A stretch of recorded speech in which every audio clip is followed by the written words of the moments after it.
శ్రీలంకలో అల్లకల్లోను సృష్టించినటువంటి దిత్వా తుఫాన్ ఆ తర్వాత తమిళనాడు కూడా పూర్తి ఎఫెక్ట్గా మారింది ఈ యొక్క తుఫాన్ తోటి. ఇప్పుడు తాజాగా ఏపీ దిశగా దూసుకువస్తుంది. దిత్వా తుఫాన్ ఏపీ వైపు దూసుకువస్తున్న సందర్భంలో దీని ప్రభావం దక్షిణ కోస్తా జిల్లాలలో ఇప్పటికే వర్షాలు కురుస్తున్న దీని ప్రభావంతో తీవ్ర వాయుగుండం తమిళనాడు పుదుచ్చేరి మీదుగా గంటకు 5 కిలోమీటర్ల వేగంతో కదులుతుంది. విపరీతంగా సముద్ర అలలు కూడా ఎగిసి పడుతున్నాయి.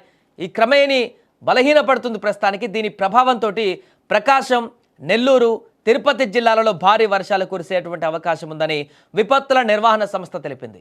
దిత్వా ప్రభావం వల్ల కాకినాడ, అంబేద్కర్ కోనసీమ, తూర్పుగోదావరి, పశ్చిమ గోదావరి, ఏలూరు, కృష్ణా, ఎన్టీఆర్, గుంటూరు, బాపట్ల, పల్నాడు, రాయలసీమ జిల్లాలలో తేలికపాటి నుంచి మోస్తారు వర్షాలు కురిసే అవకాశం ఉందని కూడా పేర్కొంది. వాయుగుండం బలహీనపడి నెల్లూరుకు దగ్గరగా వస్తున్న నేపథ్యంలో భారీ నుంచి అతి భారీ వర్షాలు కురుస్తాయని వాతావరణ శాఖ జిల్లాకు రెడ్ అలర్ట్ కూడా ప్రకటించింది.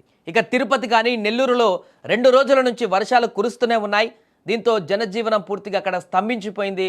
మరోపక్క సముద్రాలంలో అలలు ఎగిసి పడుతున్నాయి. విపరీతంగా అలల పోటు అక్కడ కనపడుతుంది. తీర ప్రాంతాలలో ఆ యొక్క సముద్ర ఉగ్రరూపం కనపడుతుంది. పలు ప్రాంతాలలో సముద్రం 4-5 మీటర్ల వరకు ముందుకు చొచ్చుకు వచ్చింది.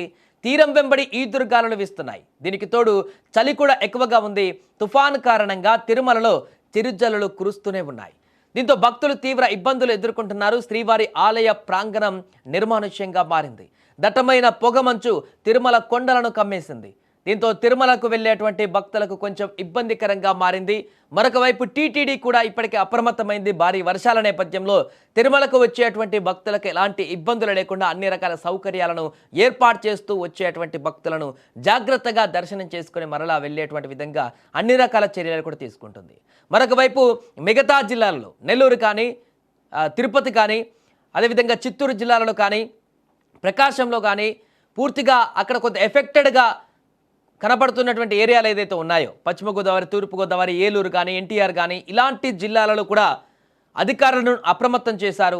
ఎందుకంటే ఒకవైపు చూస్తున్నాం శ్రీలంక ఎలాంటి పరిస్థితులను ఎదుర్కొంటుంది. పూర్తిగా అల్లకల్లోలంగా మారి అక్కడ తీవ్రమైనటువంటి మరణాల సంఖ్య కూడా పెరిగి అక్కడ ఒక రకమైనటువంటి విచ్ఛిన్నకరమైనటువంటి పరిస్థితి ఏర్పడింది శ్రీలంకలో.